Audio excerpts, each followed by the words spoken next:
right. Hello, everyone, and welcome to my masterclass. This is Maztek. Um, Today, I'm gonna break down one of my tunes. The tune is called Arps and Stuff. It's a tune that is part of my EP Reset on my label 0101. That came out, I think, the first or second lockdown. And yeah, stay tuned, and I'm gonna show you how I made this tune. It's a very simple tune. This time I tried to make something different, something a little bit easier, but more based on the vibes, more than like sound design or um, engineering skills. And it's very simple. It's a simple tune. It's based on mostly the vibes. So to give you an idea of what tune I'm talking about, this is the tune. Have a listen, and then we start breaking down the track.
Okay, so this is the tune I'm talking about. It's called Arps and Stuff.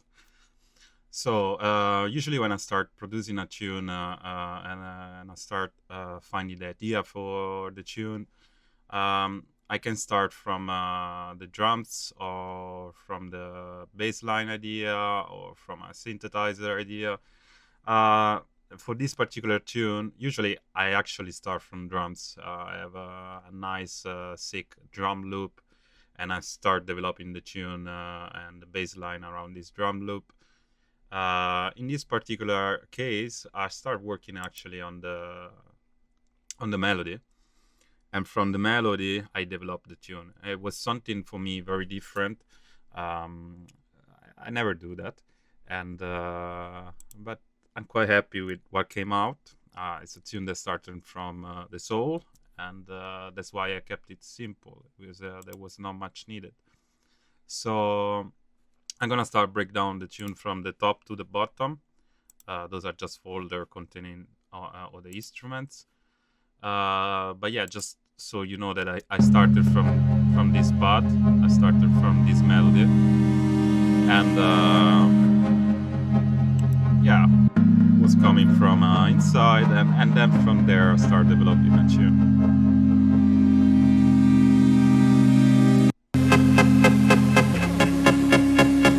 Let's start breaking it down from the drums.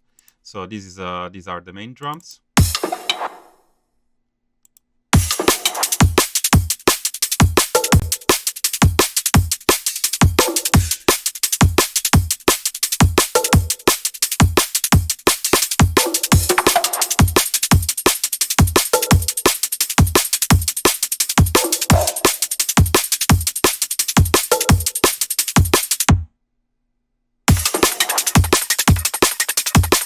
just a basic simple loop. As I said, I was not focusing on crazy things. So inside the drum, I have 4 different folders: one for the break, one for the hats, one for the snares, and one for the kicks. Inside these folders, for example, the break, I have 3 instruments. Percussions, of course, and this is one. The effects are the same for the 3 of them. There is a Fab Filter Volcano, which I use to basically cut some frequencies and give it a little bit of shape on the envelope, so that it doesn't sound. I just want this kind of frequencies to sound, not the whole thing. Also here you can hear. Here there is also a little bit of reverb. There is the same volcano, and there is the Fab filter. There is a tight cut of the low frequency under 28 and above 13,000. If I remove the volcano, you can hear that, especially with the reverb, the highs are very there. But I don't want that, because I don't want that to crash with my heads and stuff. So that's why on my rhythm percussions, I always apply this kind of setup. And all those three samples, this come from sample. They don't come from a synthesizer like some of the sounds I did for the tune, or some of the sounds I usually do. These are literally samples that I looped and I bounced into place, that you can do with with Cubase. So those 3, they go to the group channel break. As you can see, I have different group channels, and one for the hats, one for the break, one for the snare, one for the kick, baseline mids, sub, and synths, baseline full, ambience, and this is an effect channel that I call it crunchy, which I like. I do this because, as you can see here, my tune is organized in folders, and each folder to each folder correspond a group, and helps me with the mix down, helps me like controlling the volume, and so I don't have to edit every single channel. I can just edit the main group, and it's easier when I do the mix. So in particular on this break channel, what I added to the group channel is a DAC, which is a plugin I use a lot to do the sidechain. And this DAC receives the signal from the snare, from the audio of one of the snares. And there is again another Fab filter. I also subtract some of the frequency around 345 to leave also still room to the snare. And there is in post fader transient designer from, it's called Smack Attack, just to make the percussion to give them a little bit more like attack, and on the transient, and to make the sustain a little bit shorter. This is because I want them to sound very tight. So to talk about the DAC, you can see that. You can see here when the snare plays, I have the signal going into this one. And just adjust the crossover a little bit. I mostly want the high of the snare to duck these percussions. So next are the heads. This is just a standard heads. There are open heads, closed heads, and rides, and tambourine. crash. This crash I made it with a superior drummer, like the what's it called? From with one kit from a superior drummer. Same for some of the other hats, and then I just render into place because I find it easier to manipulate, to edit the sounds like that. All of these hats also they go to a group channel. In this group channel, I have like this gate compressed. This is like a full plugin. Filter, dynamics, equalizer, and so yeah.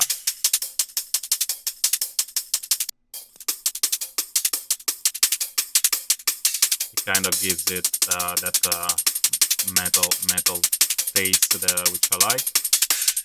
Then there is a de-esser. I use different kinds of de-esser. In this case, I use the air de-esser from Wave. But yeah, sometimes I use I honestly use the first one that comes into my mind. This is the standard from Cubase.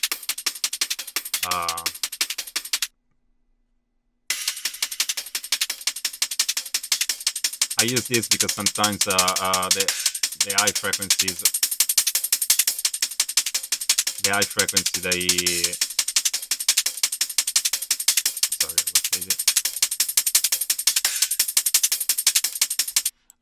they fuck up with your final master. So basically you're mixing a tune, you go to watch the output, you see for example the meter, and you see that it's very loud, but your tune is not sounding that loud. So you are like, yeah, what's going on here? I mean, my bass line, my drums, I don't know what's going on. When the thing is like with the very high frequencies, yeah, you go red on the dBF of the master. So we usually try to keep this one up to -5, -6. And sometimes if you don't keep those high frequencies under control, yeah, you can have some problems. I also added a Pro Q2, so this is weird because usually I use the Pro Q3. So, but yeah, we can watch. I did quite crazy things here. This is the disabled. This is disabled. Yeah, I emphasize a little bit the 2000, 12,000, and 7,000. That gives it that brightness a little bit, and I cut below 16K. I will cut actually below 8K. In general, this is not something that I would recommend because it's like, yeah, with the equalizer, it's better subtract that to add. I did in this case because I keep it under control with the de-esser, and also keep it under control on the master later. Again, I had it like a transient designer, same one as before, the Smack Attack. I used different transient designer when I was producing this tune. Probably someone told me to try this one, and so I tried this one, and I left in the tune because I quite like it, and I made basically the attack a little bit stronger and the sustain shorter, so that also those odds sounds more like tight and in your face. Going to the individual channels on the crash, I this plugin is called Wider from Polyverse Infected Mushrooms, which opens the sound a little bit, adds that kind of stereo image, which I like. And yeah, I I went roller coaster with the equalizer here. Again, even if I already put a wider, I just like made it a little bit more wide around the 6,000 hertz, which is like the presence on most of the sounds. I cut around the I cut the mids and I cut the uh, yeah, the mids on the mids. And again, I cut below 16,000 and 17,000 because yeah, that takes a lot of energy in the final mix.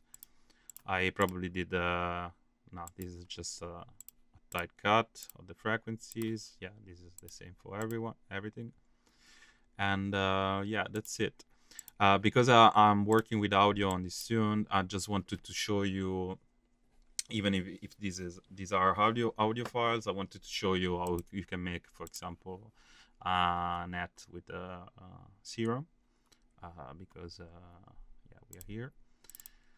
So let's take, for example,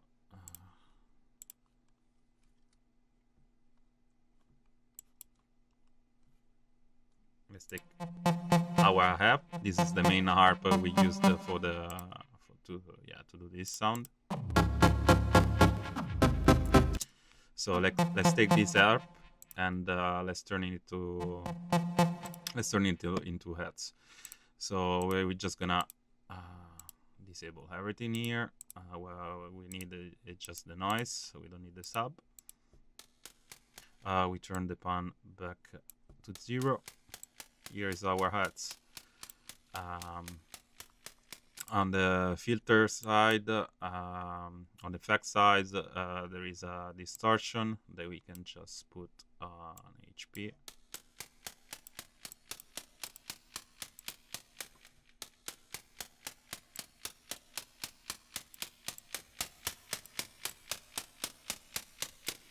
There is a chorus, there is a delay, reverb. It actually makes a cool effect after the delay, makes them longer, and there is an equalizer. In this case, we can even cut a little bit more the low frequencies, just below 100, 200, let's say. We don't really need them, and because we are doing like a net with a synthesizer, the whole spectrum of frequencies is gonna be full, like as well as when you do a snare.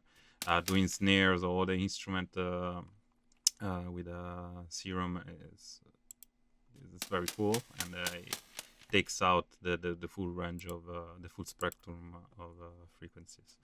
So what I did here, yeah, don't mind about the two oscillators because we are not using it now. Just mind about the noise. What we do here, I have two separate LFO, and because I was using it for the harp. So with one of the LFO, I control the level of the noise. In this case, it's gonna be just the noise, so I don't mind like turning it up a little bit. And with this other LFO, I was controlling mostly the filter.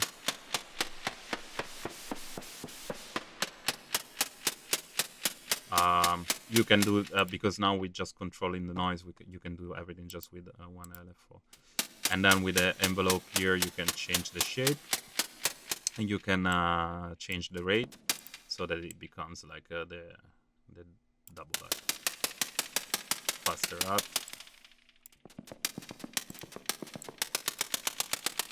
Even shakers.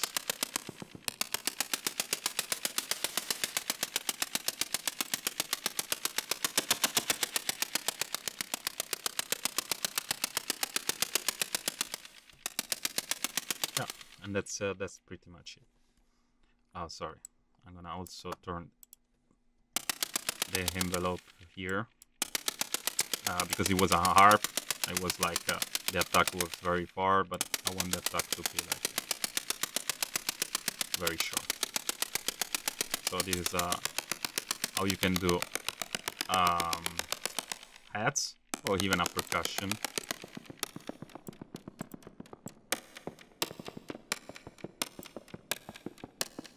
And that's it. I'm gonna reset this to our harp, and I'm gonna show you later how I did that. And yeah, let's keep going ahead. What do we have here? These were the heads, and then we have the snares. So the snare sounds like this.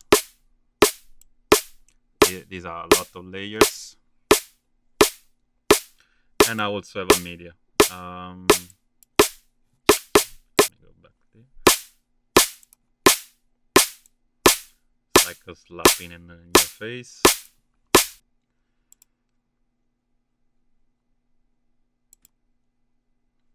So this is a sample,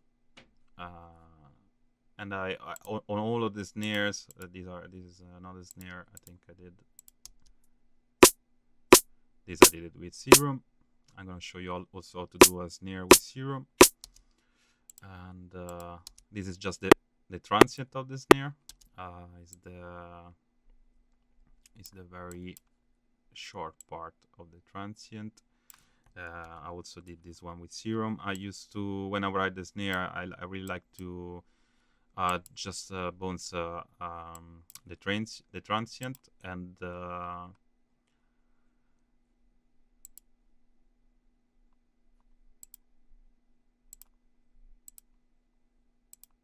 yeah, and I just send it to the main out instead of the all these other snare. They are sent to the snare group, as you can see. But this transient, I just send it to the main out because I want the transient to not be processed and to sound clean. So that's the transient. This is another transient. Yeah, still it's like just sounds like a synthesizer. This is an affected snare. This is like something that I put on top of the snare. That's why I cut the height a little bit. And this one I don't remember, but probably I think I took one of the snare I did, and I had like a plugin called Texture. So I just took the wall loop and I added this plugin on top, and I turned the snare into white noise, and it sounds like a crash ride. Then I have like it's called kick, but it's like the snare. I have a MIDI. It's the MIDI I used to write the snare in Serum, and I keep the MIDI going because still with the DAC you can like take the signal, receive the signal from the audio or from MIDI. And if you do it like if you receive the signal from MIDI, is the most accurate option you can have. So at least for the snare, for the kick, probably there is one in the kick as well. Yeah, I just send the signal by MIDI because it's just accurate. And yeah, about the processing of this, as you can see, there are just equalizer. This one, I just want that little sound on top, above the 850 sound. I want it to be very open.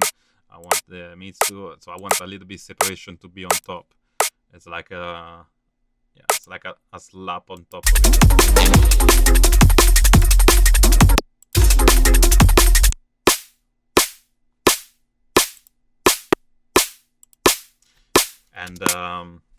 And there is also this plugin, which is called Out Online. So basically, you set one on the snare as a primary snare, and then you use it with all the rest of the snares, and it just basically automatically align it. You set what channel you want to be aligned, and so it's like, yeah, minus one sample and so on. Um, on this one, I also have yeah, drum shaper, a transient shaper, and yeah, just to make it like the sustain shorter and the attack a little bit more tight. I like this kind of electronic sound. You don't really hear it, but and again, also again we have a FAB filter, which cuts all the frequency that I don't want to hear. Each one of those is like equalized different, so that I can give all of them like the space they deserve. So some of them I keep the high frequencies, some of them I keep the mids, some of them I just keep the heights, and then I modulate as well the stereo image of those, so that you know there is room, and in the end they play all together like nicely. And these all of these snare, they go to the snare bus, of course, and this is very simple. Just like play the I did like a low shelf. In general, it's better when you equalize that you do like low shelf more than low cut, because it fucks a little bit less with the frequencies. And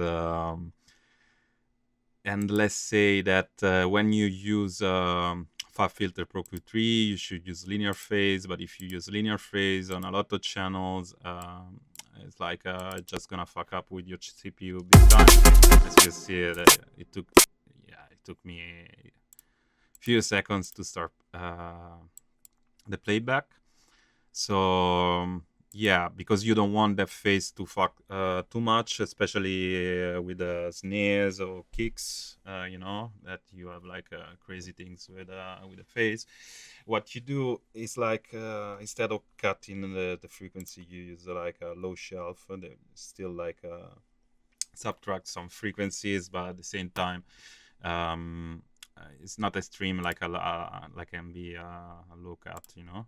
And also when I do the low cut, I never go like more than 48 dBs. For me, 48 dBs is already extreme. If you go brick wall, you're gonna have like strange weird resonance that you don't really want.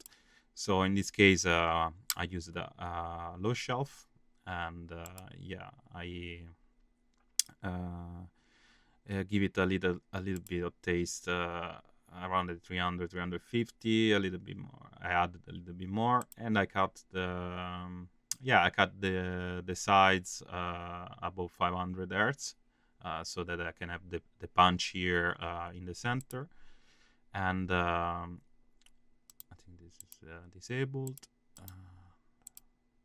And I give it some clarity around 5,000, 6,000, and then I cut the very high frequencies, which I don't need, and I leave space for the heads and the rest of the sounds. On the post fader, I added another time a transient shaper. This time I went with a classic attack.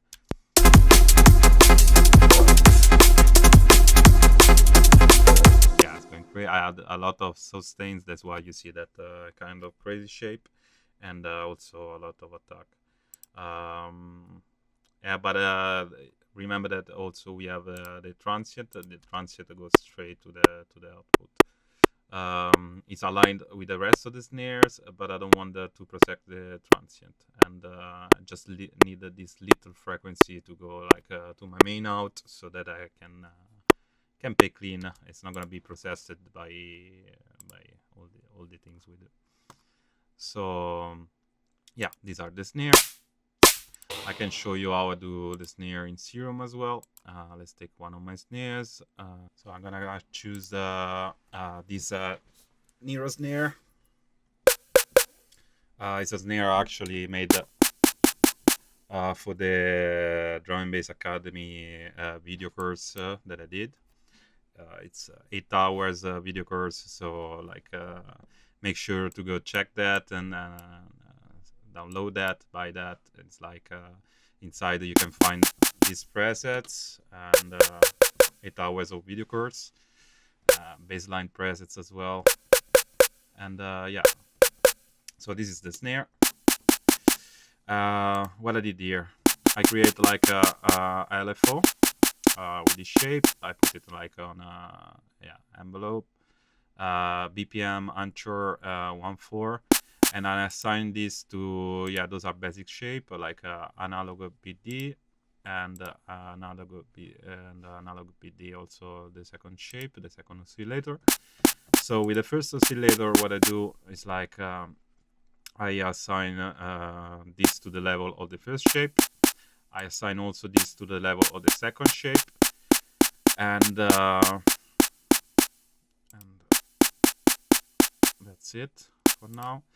I have a second envelope, a second LFO that instead assigned to the position of the second oscillator, and again a little bit also on the level of the second oscillator. I control the noise that is on top of the snare, and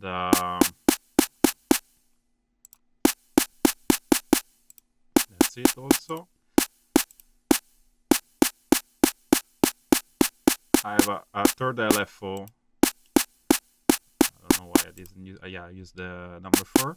And with this, I control the filter. In this case, I applied a simple I18 filter.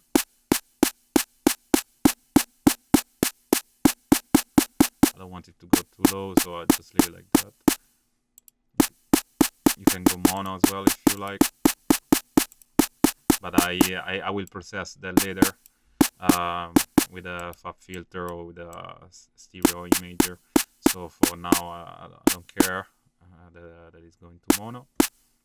Talking about the effects, with this first oscillator, we also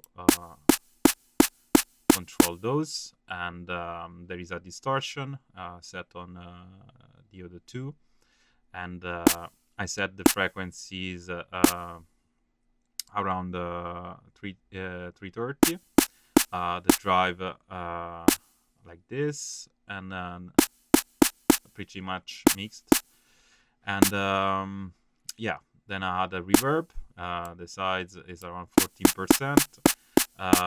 Pre-delay, it's all trained with the macro, so I can go up with the reverb, with the delay, with the distortion,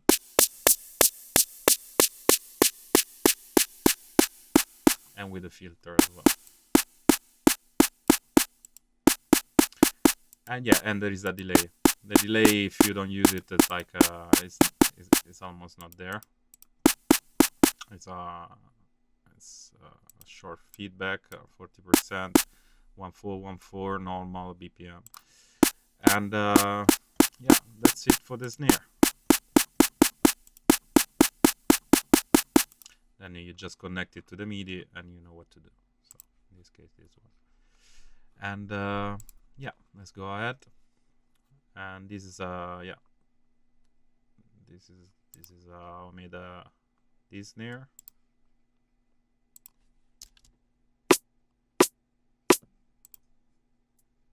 Sorry.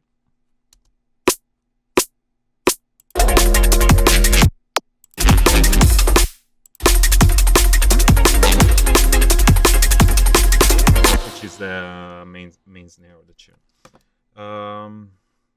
Let me see on the. This is all right. Wait. This snare basically is connected with all these side chains you can see. So it's the ambience, which is the one I use for this one, for the effects. But also the synthesizer, so the harps and these things, the bass line, the mids, and the break instrument that I showed you before with the duck. So yeah, this is what I did with my snare. The kick is next. This is our kick. In this case, there are just two. Sometimes I use way more. kick one, and kick variation, I think, is the transient. No, it's actually another kick. Those two kick, I also did it with serum. This is the main kick, so I'm not really equalizing it. And this one, yeah, I cut the very low frequencies, and I use the outer line also here. Sometimes, you know, it's like easy. You can align them with manually, like literally like align the samples, or you can just use a plugin. There are different plugins. One is this one, another one is called outer line. It's this one. You set you set like the groups. For example, you can put this one to bass drum, so you can have this one the same plugin on the snares, on the kicks, and whatever. You set the groups. You set how many samples maximum should have a delay. So you set it very short. You make analyze the main kick that you want to analyze, and you put the plugin on the second kick. You do the same. You adjust that. You put it in the same group. Yeah, you analyze and basically like just align automatically the instrument. You can do it when you have like many instances of kicks or snares. Yeah, for this particular tune, I use this. I really go like I feel. You know, it's like one day I use one plugin, and one day I use another plugin. It's like it depends literally how I feel. That day I was feeling like outer line. And I also have the MIDI here. This MIDI, as I did for the snare, is gonna do the sidechain compression with the bassline meets ambience and synths. And as you can see here, if I go in the bassline, you have more to the signals, snares, and kicks, and same for. I think the bassline is just going to the. These are the mids. This is the bassline full. That is like side chain and with kick and snare again. And here is like where I take the signal from the MIDI. And this is probably being sent both to out and to Crunchy, which is our effect channel. Then I'm gonna show you later. So this is our kick. In this case, it's pretty much a digital kick. What I did on the main group. I had a little bit of 40. Usually I don't do that, but this kick was very digital, so it was missing a little bit low frequency. I cut like hell the mids to not make it sound too boxy, and I cut completely the sides here and the high frequency. I cut completely the sides because I know that now the PAs are on stereos and whatever, but I want my kick, my bass, my low bass to sound pretty much mono, so that it's just like in your face. As you can see, the volumes here of the single channel, no clipping, but when you go to the channel, it's a little bit clipping, but that is normal. In drum and bass, most of the time the snare especially are the one clipping the most on the channel. But we don't care about that. I mean, as long as the main out is not clipping, we make it dirty. We like it dirty, and yeah, drum and bass is not clean. It's not for clean minds. So it's clipping, but it's not that extreme. So when you see the shape here, it has a shape. So that's all good, as long as it's like not a big square that you don't see the shape at all. It's all good. We go like that. So this is what it is for our drums. Those are our drums. Let's move to the bass line. The bass line of this tune is very, very, very, very, very simple. What I did is like I have a main sub. This I just wrote it with a serum. It's just literally a subline.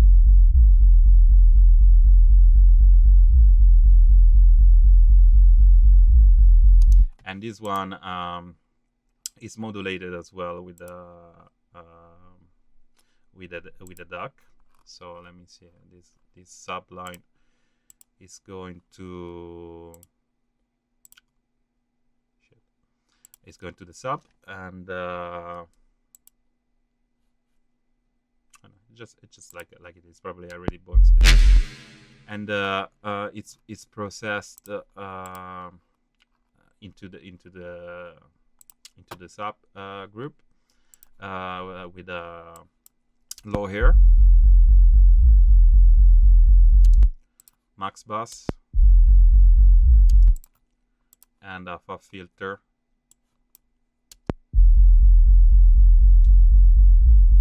To just cut the frequency underneath. It's a pure sub that I made just with serum, just like a pure sub. I usually don't do this. I don't write just a subline. I write a baseline, like can be this one you just heard, and I use the full signal split into two channels that can be like the sub and the mids, as I explained also in the video course. That's the way I work most of the time. But this tune I really wanted to something simple, so a pure sub.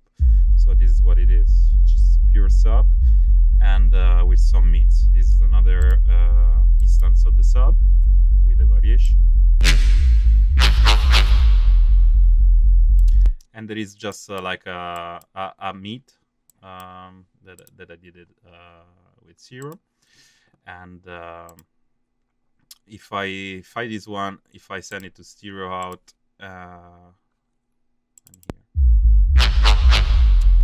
yeah, it's equalized different, but I think I literally cut also the mids in serum.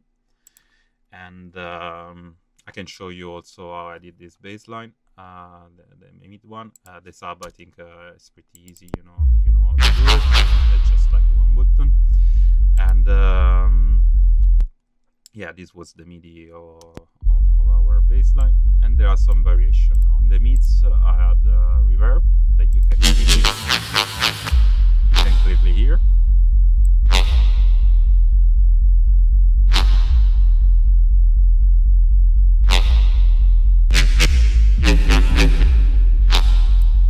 Yeah, it's a nice farty sound. This is going also to our mids, and our mids are going to the crunchy channel. So on this, I have 3 different channels. One is the bass. This is the full bass line, and I did in this case a channel for the full bass line in which I apply the sidechain, as you can see with getting the signal from the snare, from the kicks.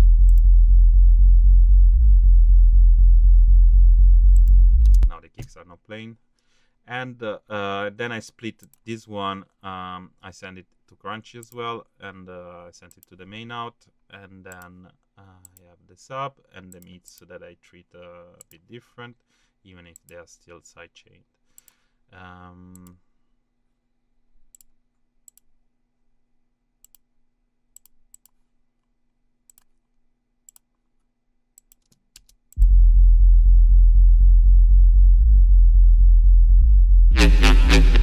Okay, so let's talk about this crunchy channel.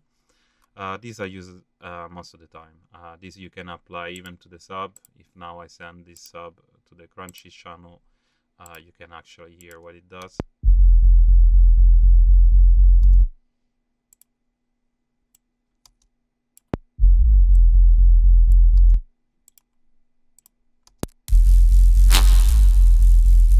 This is what it does. So you can just have a sub and make it sounds like crunchy. That's why I call it crunchy.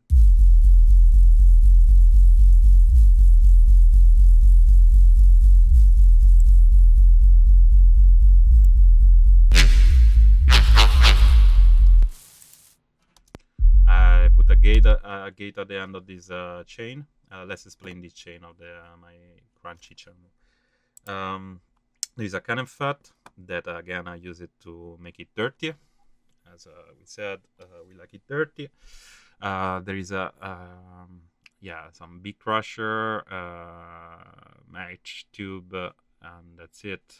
It's like 100% mixed, and it's just basically this one, the distortion. Then I have a Pro Q, which I just got the low frequency because I don't want the low frequency to be distorted. I want this one to be a nice stop. There is a tube compressor with a little bit of drive, very short attack and long release. I don't want this to affect anything of the original sound, so I basically don't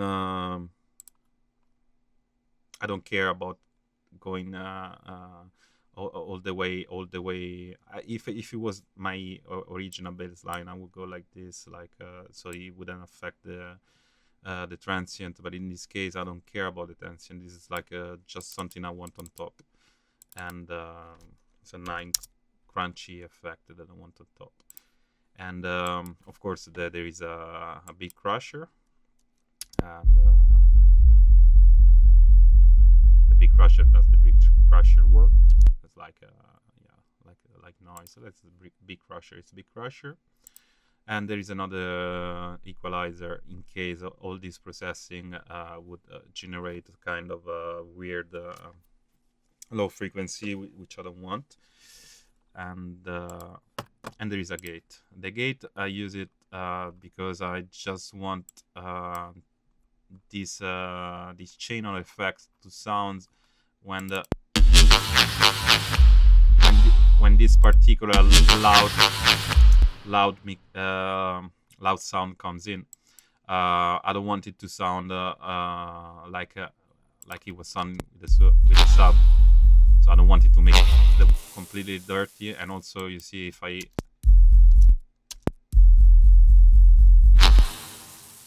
let it go, it just like keeps going. So I just decided that when it's like that wide, it's not working. But when it goes like a little bit louder, then yes, and you can hear it on top. Yeah, you can hear that the fart is like has a quite of a noise above it, and is controlled by the gate as well. And this effect chain, this effect channel, I use it in almost all of my projects. Sometimes I play with the sub as well, so I let the sub also have fun with crunchiness. But as I said, this tune is not about just the power, is or the nastiness, or the sickness. It's more about the vibes. So it's actually one of the most clean tune I ever made. When you open on another tune like my bassline folders, it's never like this clean. These are like 3 layers, and yeah, it's crazy clean for me. And also you have a full sub line, which is also very crazy for me. I usually don't have that. I have like many different bass sounds all together, and mix it together, and craziness. So let me show you how I did this bass line. Also, again, show how I do this bass line deeply in depth in the video cards. So let me check.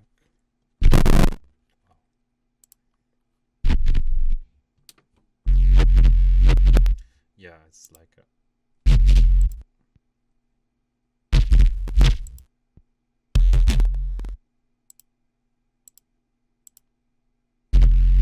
yeah, so this one, and is yeah, quite the same baseline I used in one of my tunes called Rectified. And yeah, let's start explaining this one. I have the two shapes. In this case, yeah, they are like my wavetable, and they also attached to the main course if you want to go check it. And so with the first LFO, I control the level and the FM that I take from the B shape of the first oscillator. I control the level of the noise, and I control the cutoff of the phaser filter 24 plus, and yeah, I'm not controlling the the effects with that, and I control the position of the second one. As you can see, here is set to 3 and 3, and the tune is a little bit more close, and here is a little bit more open.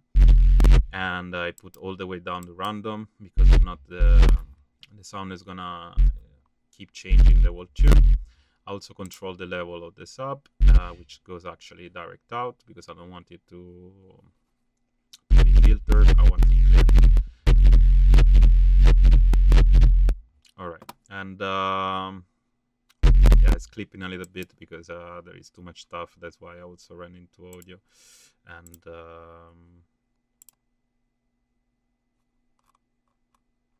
I had to turn the soft plugins off, and let me just create a new media.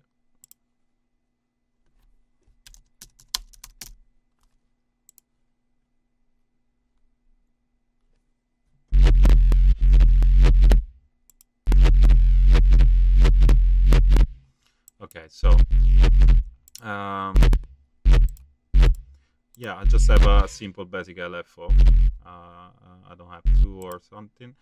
What I do here is like I have a reverb, and I add it before the distortion. This one gives a different kind of touch. I'm not using it here right now. I didn't use it for that baseline. And I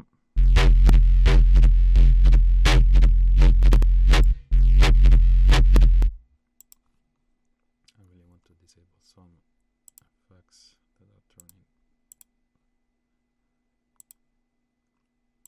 the tune a bit crazy with the CPU. And so I was talking about effects. We have a reverb. The reverb is very short. It's a plate. There is a high cut. The dump is set to 25%, and the wide is set to 20%. And I send this reverb into the distortion with a tube. Just want to distort these frequencies to make it move a little bit. I assign also the LFO to the frequency range, and the drive is at 83%. The mix is 100%. I want it to be very, very distorted. After that, I have a phaser. The phaser is not really doing much, but it's doing something. You cannot really hear it, but it's moving the sound a little bit. We have a compressor. We use a multi-band compressor with a threshold minus 18.8 dB, a ratio 1.3, attack very, very long, and release very short. As I was saying before, for the crunchy effect channel, when I don't want to affect the attack, the transient of the sound, with the compressor I always go all the way like low, and the release very fast. The gain is set to 0.4, and the mix is set to 100%, and I just adjust a little bit the bands, because I like this electric electric sound coming on top of it, and is actually the frequencies that then is going to affect our crunchy channel, effect channel. And then there is a little bit of equalizer, which again I cut the mids, and I emphasize the highs a little bit. I cut around 617 hertz, because when you cut the mids, the baseline and the bass and the heights of the sound comes out a little bit stronger. So this is how I did that. This sound you hear here.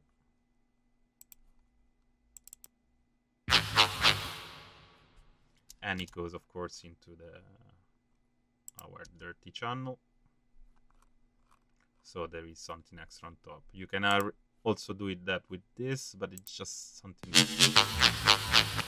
I really like the kind of organic noise on top, and yeah. So this is our baseline. As you can see, it's very simple this time. On my video course from Drum and Bass Academy, I did that tune from scratch, so you can see how I do these bass lines from scratch. I do the variations on this bass line. And yeah, all right, I'm gonna go drink a glass of water and be right back in 1 minute.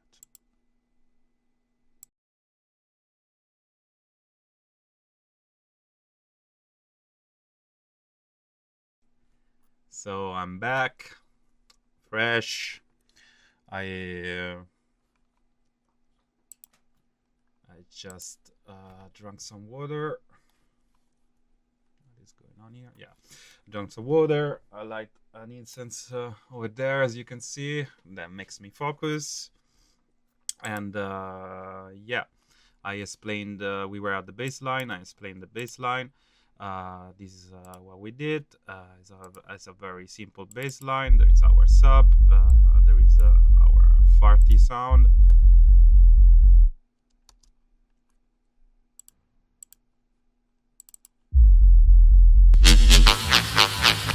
That goes into our crunchy effect channel that I just turned up, so you can hear that.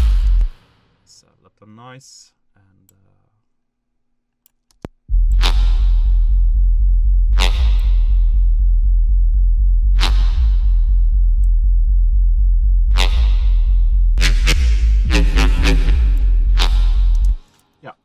not much more to say about the baseline. As I said,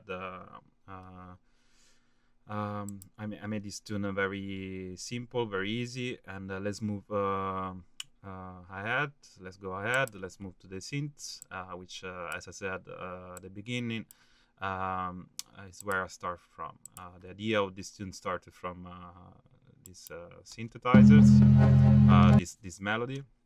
This is the MIDI of my melody, and that's why it's actually the most complex thing of the tune. All the rest is very simple, very basic. Not much more to say about that. And yeah, this tune is like I like it, and I started from this.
The MIDI I just show you.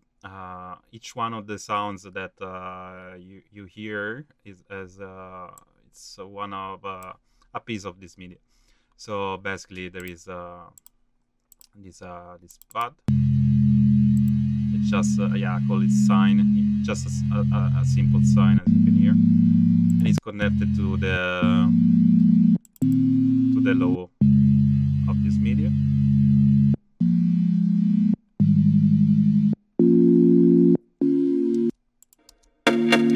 This is the harp that is connected to the eyes of the MIDI, and this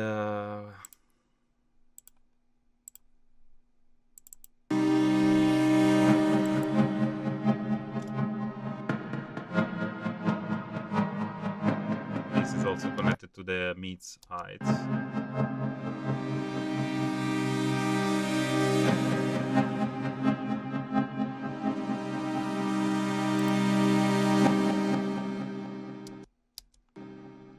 So there, let's start from the top. Here we have our main harp.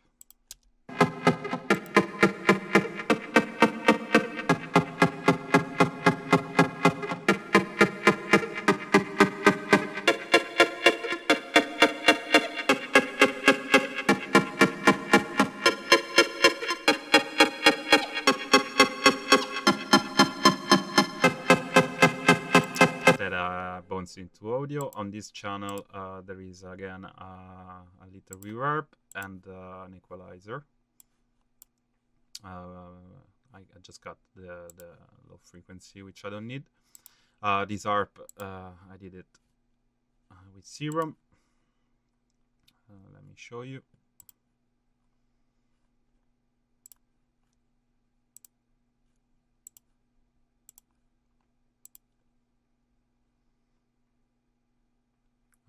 Find it for you.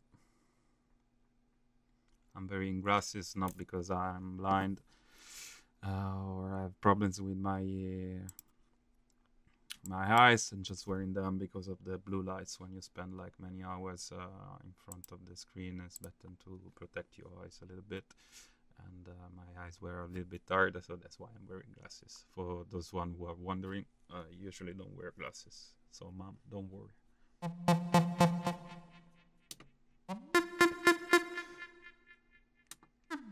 So this is the harp I used for this tune. If I play this one, you can. Oh, of course, here the MIDI, there is a lot going on.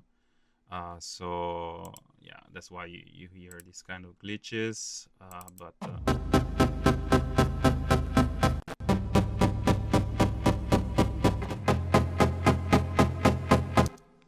so I just pitch it down to write the pad. But this is our harp. It's just like a 12 semitones higher on the pad.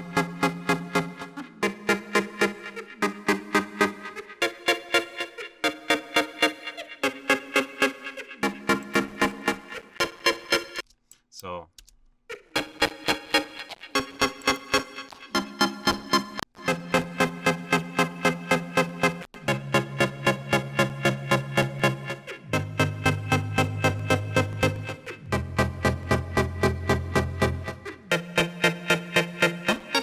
those CPU glitch you hear, that's the reason why I bounce into audio, because once I get the sound I like, I just bounce into audio. So let's go to the harp. You saw it before because I showed you this harp when I was talking about the heads. So what we did here, what I did here, it was like I use a sub. I use a square sub and 2 shapes and 2 LFO. So the first LFO, I applied it to the level of the first oscillator, and the FM that I received from B, like I do also for the bass line. and I applied to the level of the sub, and I applied it to the filter. In this case, I used this filter here, and everything has been sent to the filter. And with the second LFO, you can see the different shape of the LFOs. With the second LFO, I modulate the level of the second shape, on the second oscillator, and the level of the noise. On the effect channels, I have distortion. It's like a almost full range distortion.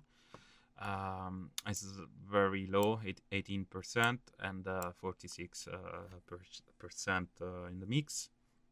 I have a chorus. The rate is around 0.03. Delay 5 milliseconds, and depth is very large, almost maximum. The feed is 10%, and this is 20,000 Hz. The mix is around 22%. After that, we have a delay. In this case, the delay, you can literally hear it when he plays. Sorry, I'm gonna close it so it's not gonna glitch.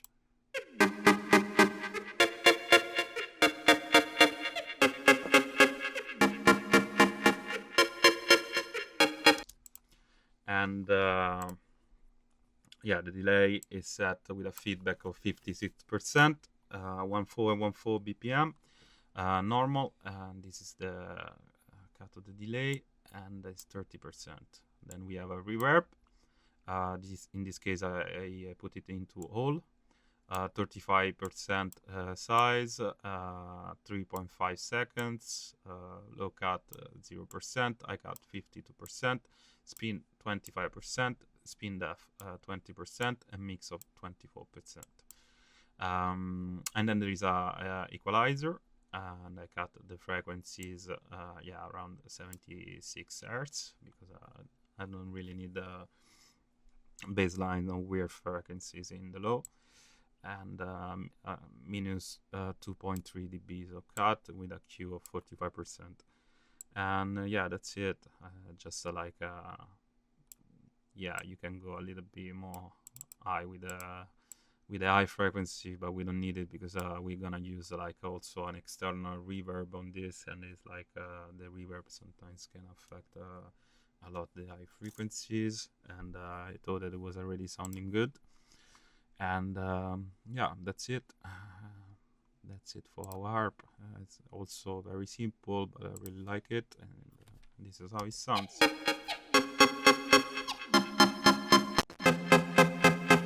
So this is our main harp, the one I just showed you. And here there are just some edits I did on the audio.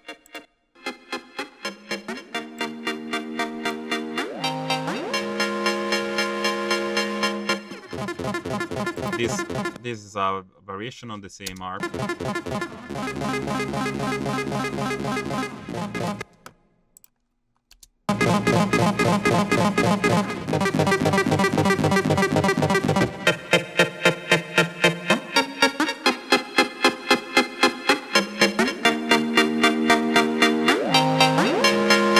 So this variation you hear here.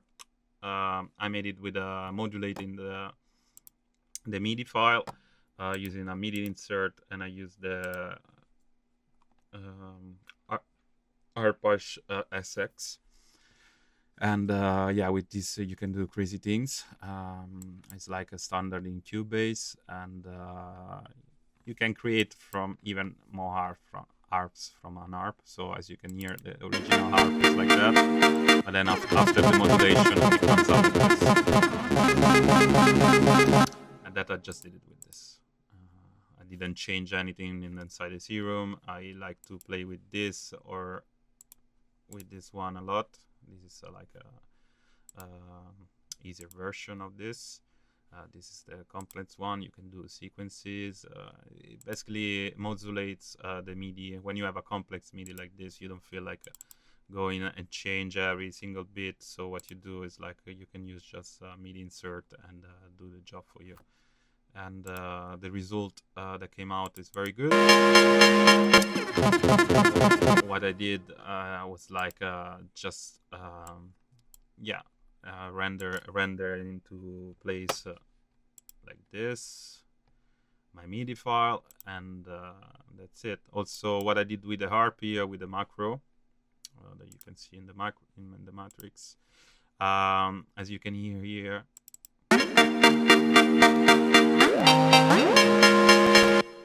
it's opening up. So that one I did it did an automation that now you cannot see in the serum, and then I just bounced it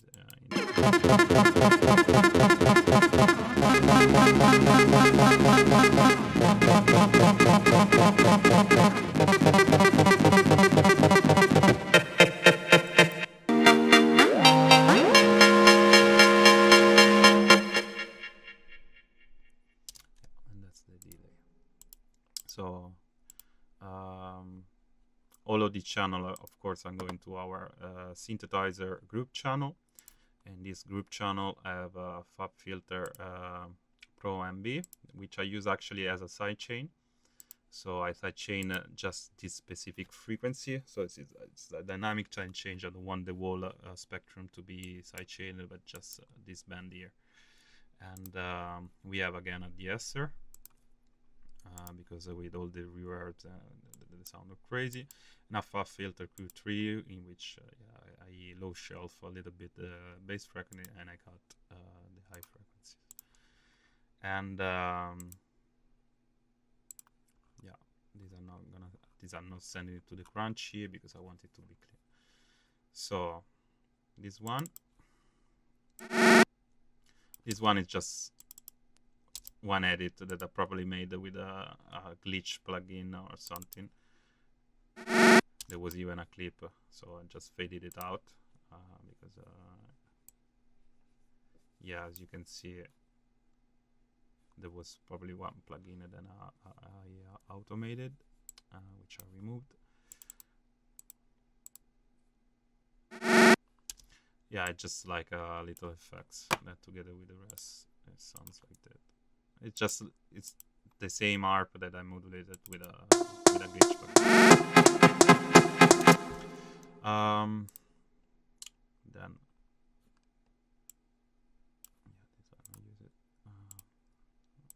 this is with Eco Boy.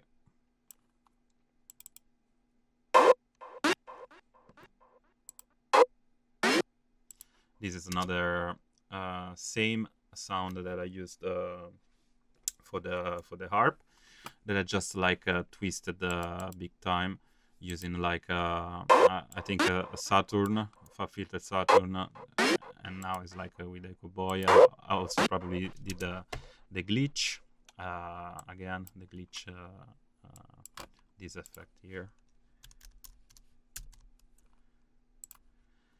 And basically what I do, I apply this effect on the whole harp, I see what comes out, and I just cut the parts that I really like, and then I create a new loop. So these sounds is actually, all these sounds you're gonna hear here, they are part of the same harp. So they're not different sound, they're not new sounds, they will come from that. And I like it because it keeps the it keeps the same vibe of the original sound. I think here we have another one. Yeah, this is like the same harp that it just processed. There's a little equalizer to separate,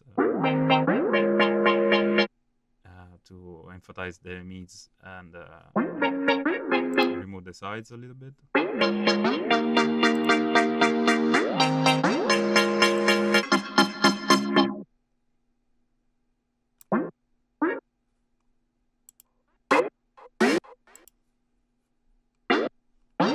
This also I processed with the glitch.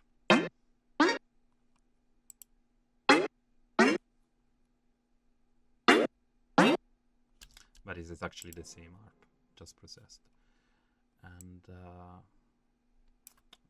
this.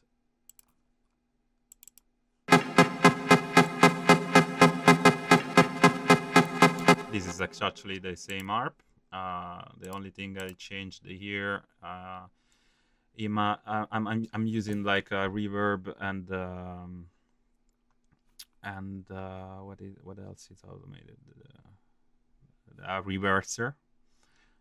So I made some automation here, as you can hear. This is just going reverse.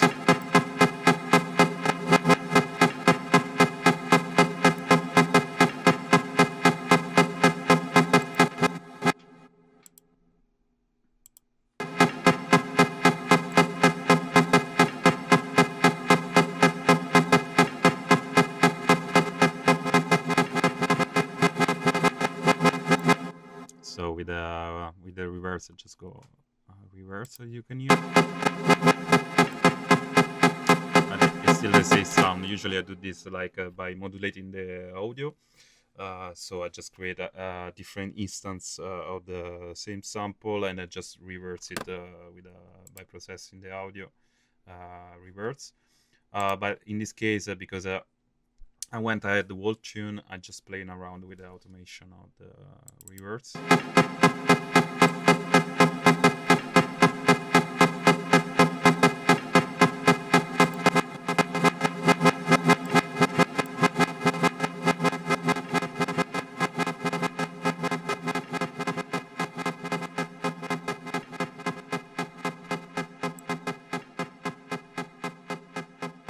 Yeah, that was it.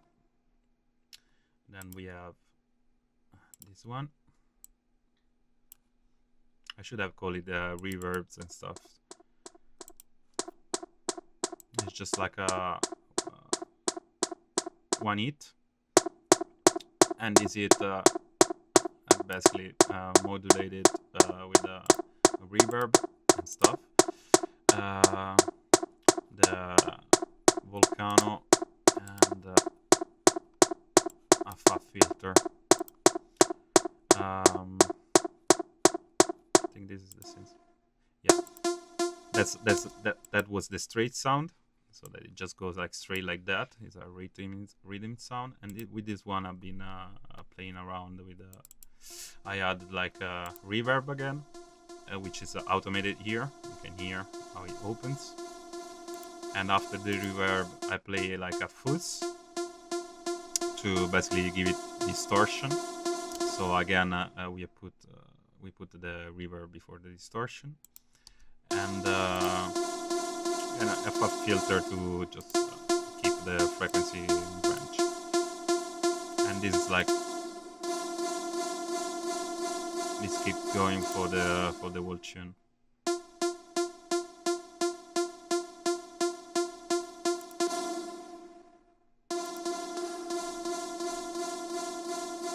Just very simple automation with the reverb.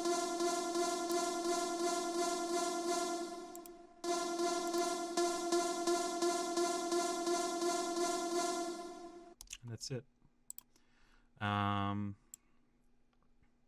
What else is in here? What is this?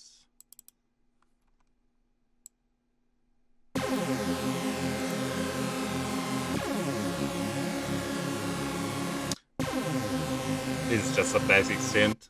As you can hear, it's like a basic serum synth that I try modified with a phaser, as you can hear, and a chord, and I just bounced it. It's very simple, but I like it together with the rest.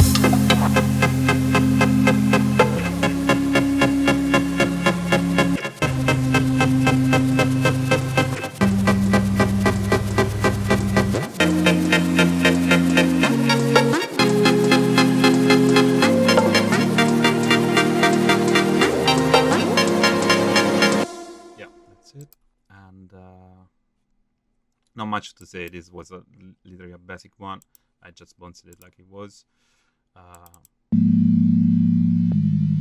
This is another like very basic serum synth with again a phaser.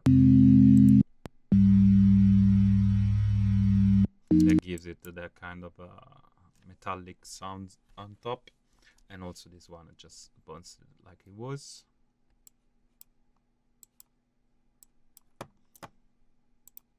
This is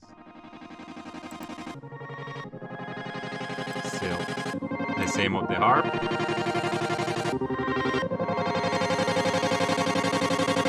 It's called pad because when I render stuff, when I render it into place, if I don't change the render setting, it's like, yeah, this is crazy shit, it's called, because I was working on the video course. And so it keeps the name. If I just do render with current settings, it just keeps the name of the previous one at bones. In this case was pad 1, so it's like pad 101. And this is another modulation I did on the harp.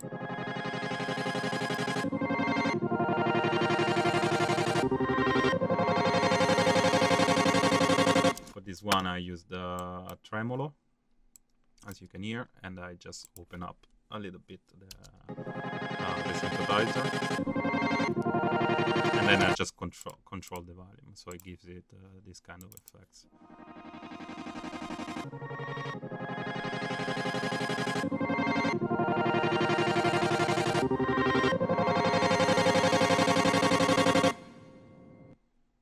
And reverb. So that's it. Then we have our last one here.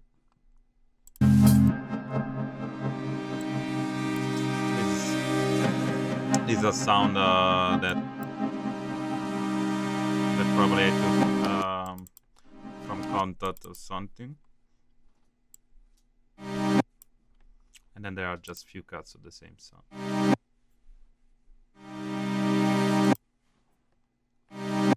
That's it. Then we have our ambience, the rest, let's call it, just like a noise and riser.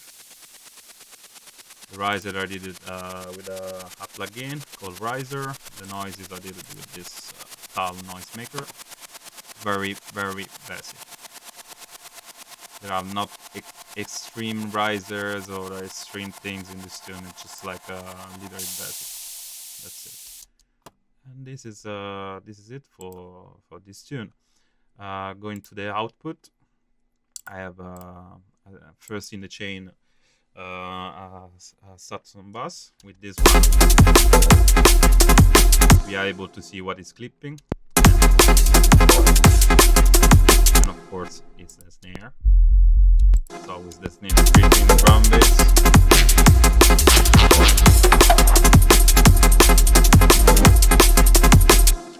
And so if this is always on red, there is something that you have to adjust in the tuning. If it's just the heat of the snare clipping, so good. Don't worry about that. And I have a T-Rack, which just use the classic equalizer and a compressor. So basically what I'm doing here, till the CPU allows me to do that, I'm gonna do the mastering in tune. So I have usually when I start a tune, all these things are like turned off. The only thing that I keep is like this one, which is a clipper. I like this one because you can see the shape of the tune. You can give it a little bit extra loudness. So you can control the ceiling so that all the software think that you are not going red or you are not clipping. And you can go multi-band. This is gonna suck you the CPU a lot, so you can just decide to give some crunchiness or some input clip. This is what they use in the big studios when they master rock, and they want to give it that extra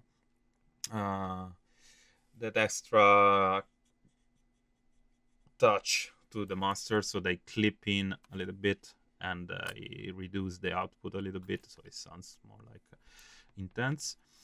And I use it because it's a light plugin, and you can put it on the master, and the master, as you can see, it's not clipping, and the ceiling is making it look like it's minus 0.2. So usually when I start a tune, I just leave that one. I leave this one. I put it. I use it when I master it, and I use a span, which is a analyzer plugin. I use it, yeah, with my own preset, so that I can check this bass a little bit, check better the bass level. So again, let's start from our T-Rack. I like this one because you have a whole bunch of plugins that you can just drag and drop where you want. You have a master match if you feel like. You can just load a tune, analyze a tune, and make it the equalizer and match with the tune that is currently playing. Sometimes I use this T-Rack, sometimes I use Ozone. I like this T-Rack suite.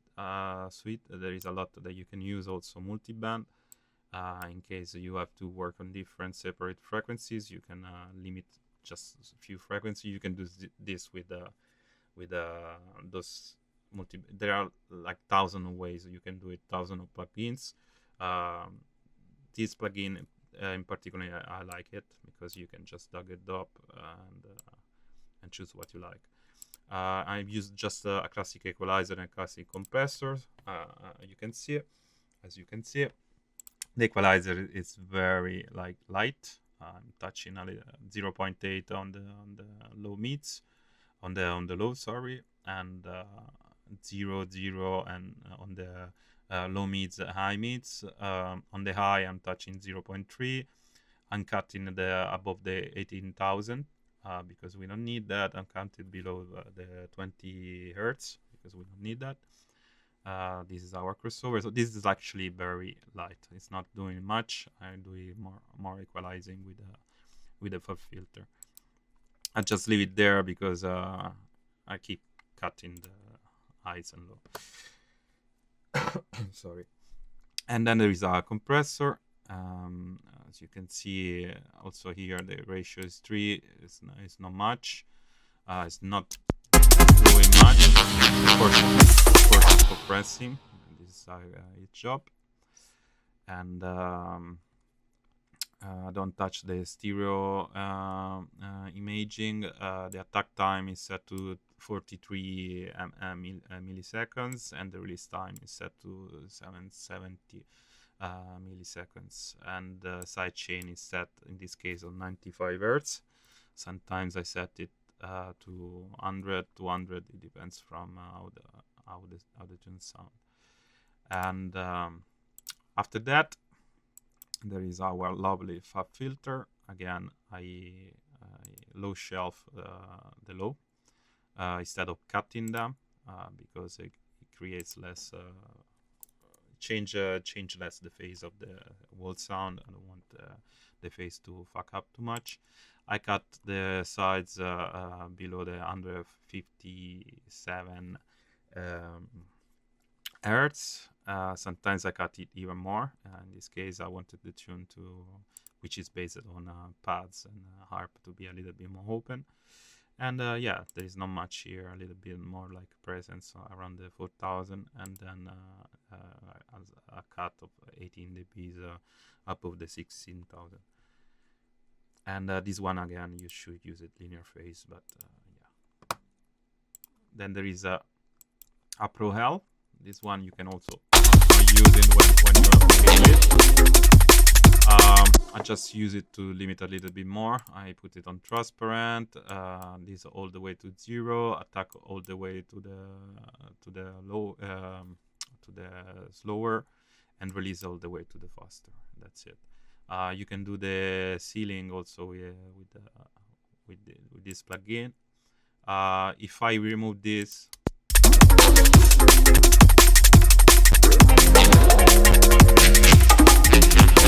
sounding the same because there were a lot of snare like clipping, and just I put like a limiter and a clipper as well.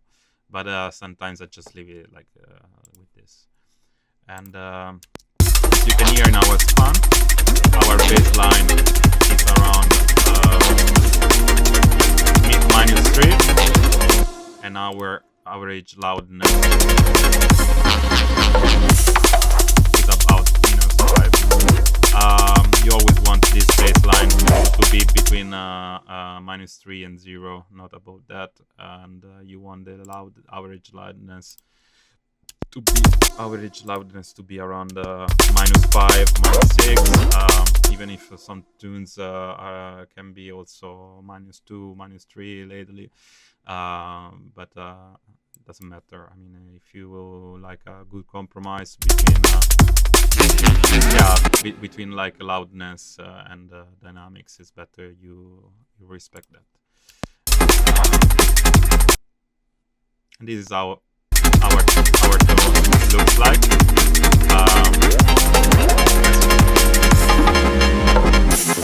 As you can hear, like the snare are pretty clipped because, yeah, as I said, clipped, but I don't care. But all the rest still has some dynamic, some shapes with a like, and of course it's drum and bass, so it's like our drums and our bass are in your face anyway, so of course they have to sound pretty loud.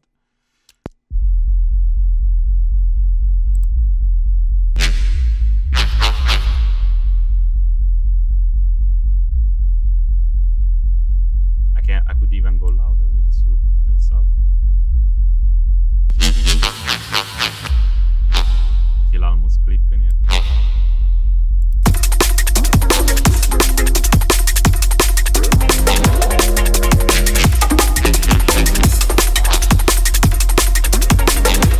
Yeah.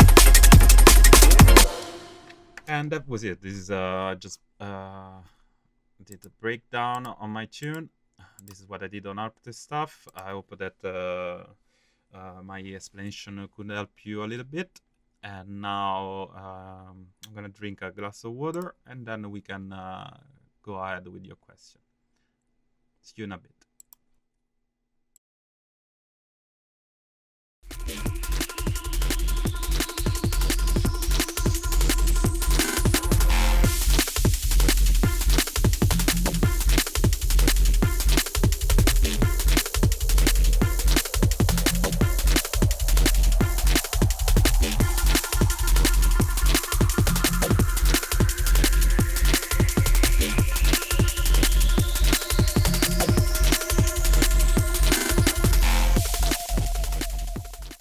We are back. I hope you enjoy so far. I just received your questions, and yeah, let's go through some of those questions, and I'm gonna try to answer to all of you. So the questions are like, what was the inspiration for this track? Yeah, when I started this track, I was feeling like, let's say, vulnerable, sensitive. So I basically started with the scenes that I show that it's very deep. Oh shit! I have the speakers on. So yeah, I started with this deep scene. There was not an external inspiration. It's just like I start writing, and I got into the tune. It was actually pretty how to say genuine. So I just sat here and started writing, and this came out. It's not inspired by anything external, but mostly internal. And another question is like, what's your best advice for a new producer? The best advice I can give to a new producer, and also give to some producer I've been following in the past, is like to stick to yourself, your like ethic, your culture, to do what you like, to have fun. When you stop having fun, it's game over. So keep having fun. don't adapt too much to trends. Do your own, be yourself, do yourself, and that's the way you're gonna create something unique. That's the way you're gonna stand out, stick out from the crowd, and just be different. Be yourself. You are unique. You are beautiful, and just be yourself. Don't try to be someone else. Don't try uh, to please the others or the label. Just be yourself. Do yourself, and yeah, keep practicing, keep experimenting, keep improving, and send something to labels which is really belonging to yourself, which is really you. And if you start yeah, just following trends or what other people do or think, you're just gonna lose yourself, and it's not gonna be pure. um, you can make the difference. Just be yourself. This is the best advice I can give to a new producer, and the rest will follow. So another question is like, do you have any advice on how to sign music on labels? Yeah, signing music on labels is like sending curriculum, resume to the companies. Um, you believe in your curriculum, you think it's like super good, and that's good. Actually, you should believe in what you do, and you should truly be realistic and understand if the level of your tune is like a standard, and even if it's like something unique, if it's like something that it is actually well produced, and then you can be critic with yourself about that. But at the same time, you need to get used to the rejection. That's something that sucks with sensitive people like I am too. Feeling rejected by a company or by a label every time since I was a kid was like a fucking struggle, because you really believe, you really want it, you really love the label, you really want to be there, you really want to be part of that family, and sometimes you don't receive an answer, or you just get rejected. The most common thing you can hear is like, um, the idea is good, but you have to work on it a little bit more.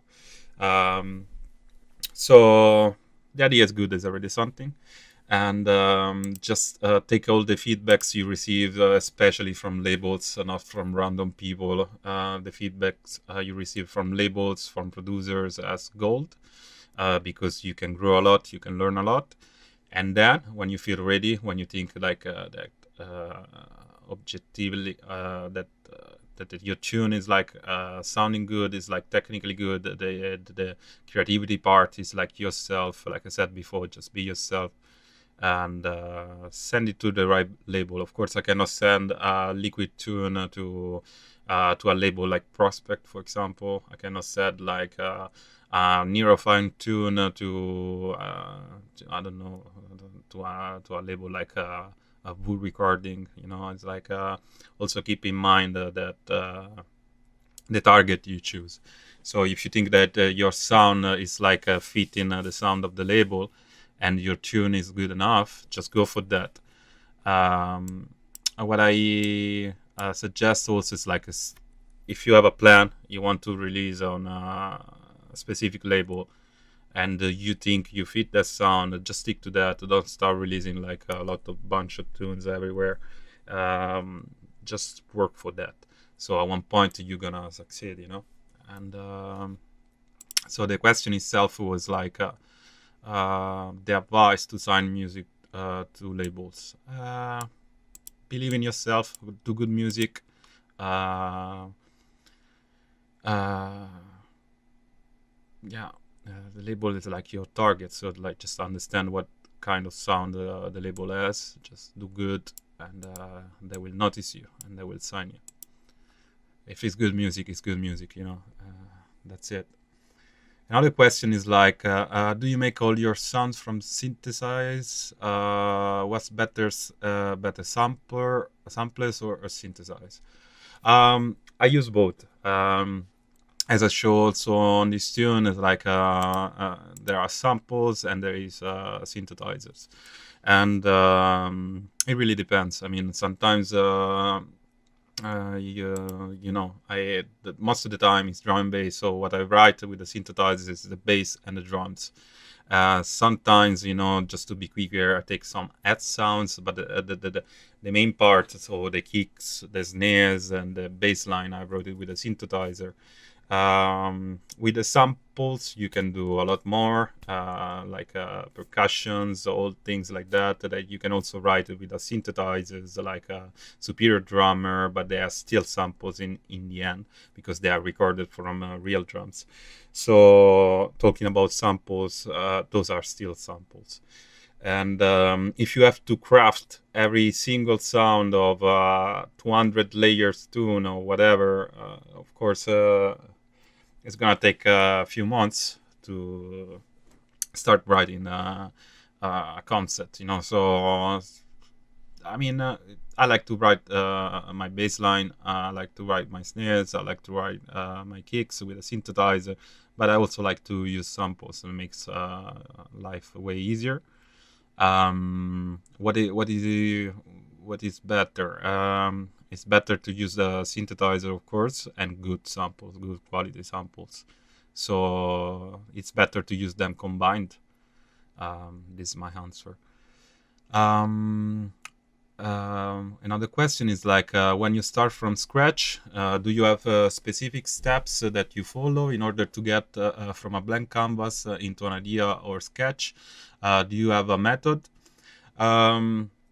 As I explained also in the video course that I did from Drum and Bass Academy, I usually start from an idea. Sometimes I just play around with I don't know, superior drummer or easy drummer standalone, and I write drum loops, and or sometimes I just playing around with Serum and I write a bass sound. But most of the time, I start from a drum rhythm that makes me move. Wow, this rhythm is good, and in the end, it's like without drums, I'm not gonna dance. And so, yeah, I mean, I can be like as much of a technician or an engineer as I want, but if you don't have the funk, you don't have the funk, and you're not gonna dance. So I usually start from drums, and from there I start building the tunes around of it. And this particular tune, as I said, is something very different because I started from an emotion. I started from from pads, from a harp, from a melody, and I was not even expecting to write a drum and bass tune. Sometimes you just write what you feel like. With drum and bass, most of the time during my career, I felt like I needed to move, I needed to dance. So I start from the drums, and then I feel the idea with a bass line, and I feel the rest and build around this rhythm of drums. And so there are not literally specific steps that I follow in order to get from a blank canvas into an idea or a sketch, but there is like this kind of method that is pretty much constant for me. So from drums, bass, or bass sound, drums, but always drums and bass. And in this particular tune, it's one of, I think, the only ones I started from a melody. So yeah, that's the way I do it. And another question is like, what are your go-to plugins? Yeah, this is a good question because we should speak for hours to explain all the plugins I like. It's been like 15 years I'm producing music, and I've been trying be testimonial or for many plugins or brands, and there are The few plugins I use the most is like Fab Filter Pro Q3. That's almost on every channel I use. Yeah, there is like for the main out I use the K clip, and I explain also in the video course why, and I explain also in this masterclass why I use this. The waves plugin, I use some of those. The spam, this is spam is essential, and use for the mastering use T-Rack suite, or I use Ozone. And then there is a whole bunch of plugins that I love from other brands. Some more famous, some less famous. As I explained also in this masterclass, I use different plugins to do the same thing. It depends literally how I feel. You know, there are so many options. But my go-to plugins are those ones, and I use all the Fab Filter Gamma, both the filters, the equalizer, compressor, limiter, and I use Serum for most of the writing or the synthesize. And I used to use Massive before. Then Serum came out, and I love it. Other plugins I cannot stop using it. Talking about synthesizer are like I don't know, Superior Drummer, Easy Drummer, Additive Drums, and yeah, and there are other plugins that they are not that famous, like noisemakers and stuff like that I really love, because it's like make life way easier. And what else? Let me see. I mean, I have tons of plugins, you know, that I accumulated during the years. There are people accumulated stuff in their houses. I accumulate plugins, and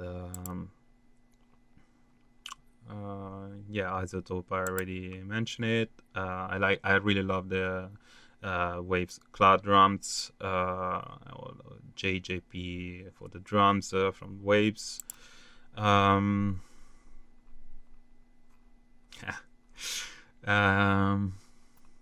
Essential. What is essential? You know, it's like the transient designers are essential, and I use it from different brands. Let me see.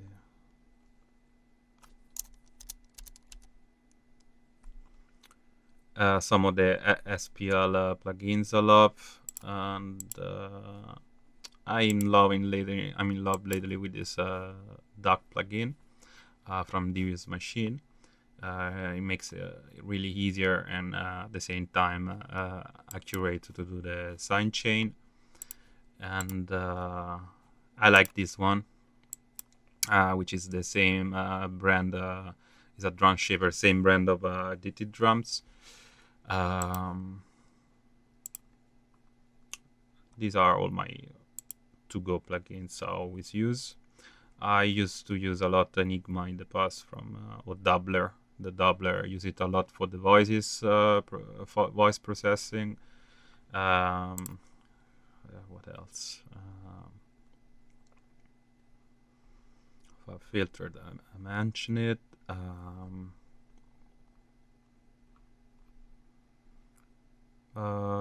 It also depends on what I want to do. For filters, I like this plugin, the Wow, and other filters like the PSP plugins, reverbs. I like the one I've been using on this tune. What else I have? I used to use this one a lot before to manage the mono frequencies and separation, the stereo image. But now mostly do it with the FAB filters. Yeah, I like also the plugins from infected mushrooms, which I also use in this tune. And yeah, it really depends what I have to work on. And there are different choices for different things. If I have to work on vocals, if I have to work on drums, if I have to work on other things, but mostly those ones, the ones I use basically. Yeah, I also like very simple plugins like this one. They don't do magic like other plugins like say they would do, but they do a simple but good work. And yeah, Camel Fat I think is a essential plugin for everyone. And yeah, that's it. So another question is like, what are your best tips to approach sound design? Sound design can be made with everything. You can literally like take an hit from your serum. Can be just like a single hit or whatever. Can be like literally whatever. Just a single line, a single sound, a single sign, a wave. And from there, you can actually play a lot with reverbs and distortion and modulation, like filters and the approach to sound design is like have fun. Just know the basics. Know that if you do like if you use a delay, if you use a reverb, it's just gonna, you have to keep it under control. So understand how to keep it under control. Understand what the distortion does. Understand the frequency, what you're going to distort, and understand also what is the final target for your sound design. If it's for a movie, if it's for a club, for a game, it's also a different approach, you know. Of course, with Neurofunk, we put a lot of epic stuff in our intros, but in the end, you know, it's like in the end you have to play into clubs. So it's like I'm not gonna master it or sound design like I would do for a movie that I want my seat, you know, to shake with the tom that is so deep that it will break even the PA, you know. And the approach is just like be creative. The approach with music is like be creative, and as I said before, have fun. Know the basics, know how the reverbs, delay, echoes, and all these things work, equalizer, and start. You can start from a single sign and do crazy sounds, you know. So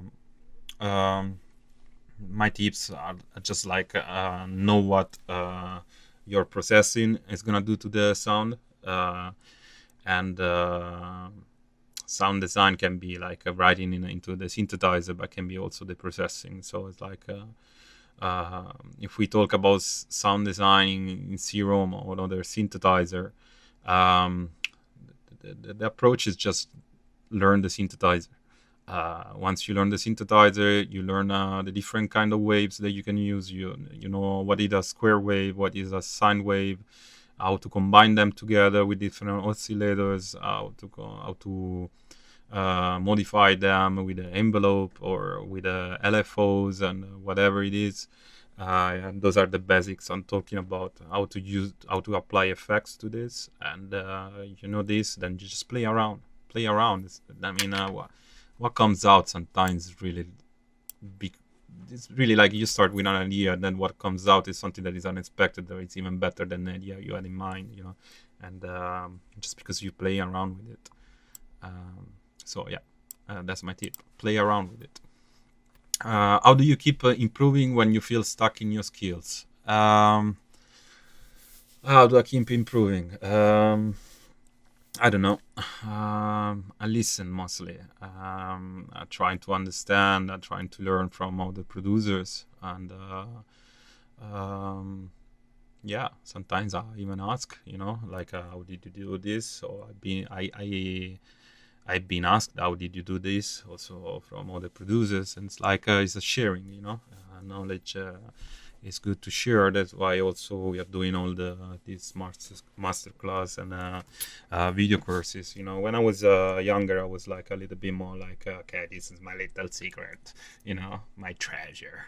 I don't give a shit anymore. It's like if I know something and you don't know it, I'm just gonna tell you. Just ask.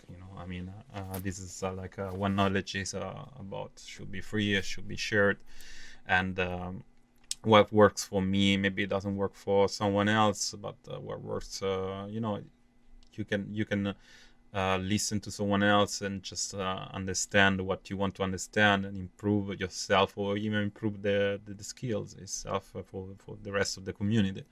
So I do improve my skill. I listen. It's music what we're talking about. I listen, and that means like I listen to music, I listen to the others, I listen to myself, and I just listen, and I stay open-minded. Another question is like, how much time do you spend in the studio per week? Um, well, let's say that a few years ago I was spending even 24/7 in the studio. I was like literally obsessed. I've always been like a obsessive, compulsive kind of person, and when I was younger, I was like, shit, I had to go there. I don't care. I'm not sleeping since 2 days. Don't do it at home. I'm not sleeping since 2 days. I don't care till I reach that sound I want. It's like I'm obsessed about that. So I was spending literally loads of time in the studio, literally loads of time, like a day and night. I was a real nerd. And lately, I'm spending less time. Let's say I'm healing. So I spend way less time in the studio. I'm still very fascinated by the production, by learning, by expressing myself with the music. But I'm also growing up, and I take my time. So it's like I appreciate the social life. Now it's not possible, of course, because of the lockdown. But I really appreciate that lately. I appreciate being outside. I appreciate like having a regular life. I never had it in my life. I always been doing like extreme things, and the music, also the approach I had with the music was very extreme. As I said, it was like sometimes 24/7, 48/7, and so yeah, lately I spend let's say 3-4 days, but not the whole day. And the lockdown also made me very lazy. How's it called that? This language. Yeah, this language I think is called how you feel like during the lockdown. You feel demotivated. So during the lockdown lately, I'm not doing shit honestly. I spend the whole day at home. I don't feel like sitting and producing music. I totally demotivated, but I know that is just temporary, and the inspiration come back when you don't even expect it, especially when you focus your attention on other things, and then you feel inspired and you want to sit in the studio and you want to write something. Sometimes I try to force myself to avoid the procrastination or whatever it's called, but it doesn't work. It's music. It's not just mathematics. Music comes from inside. You have to feel good. You have to be good with yourself. You have to express yourself. It's just sit in and play a video game. Something different. Can be also sometimes like that. Sometimes I just have fun. I just sit and literally, it's for me just playing like a video game. Sometimes it's like an art task. So lately, especially because of the lockdown, I don't spend too much time. But I'm pretty sure that soon I will be intrigued by this again, and I just take it how it is. So it depends from the moment of my life. Can go to very extreme when I was 20, 25, and way less extreme now. And but in general, if you do it as a job, you wake up every morning, you sit in the morning because you're fresh, you sit and you work like you would do another work. When you start getting tired of this job and you maybe look for other jobs, or you're doing other jobs because you have to pay your rent, you can invest the time you have in this. So music gives you a lot. Also, you give a lot of time to the music. It really depends for where you are at in that moment of your life. So it can be like 5-6 days a week, like 6 hours a day. Can be 24 hours a day. It really depends. There is no limit. There is no boss. You are your own boss when you do music, if you can afford to live like that, you know. So yeah, I think I answered all of your questions, and I really hope that you enjoyed this masterclass, and I hope you to do another one in the future, and share something that I know, and answer to your questions. And it was fun for me too. And thank you all of you for watching. Don't forget to check my video course for Drum and Bass Academy. It's a 8 hours course. I went a little bit more in depth, and I did a tune from scratch. And I think it was also one of the questions. And yeah, so you can see how I work, how I get my ideas. I literally start from scratch and I finish that tune.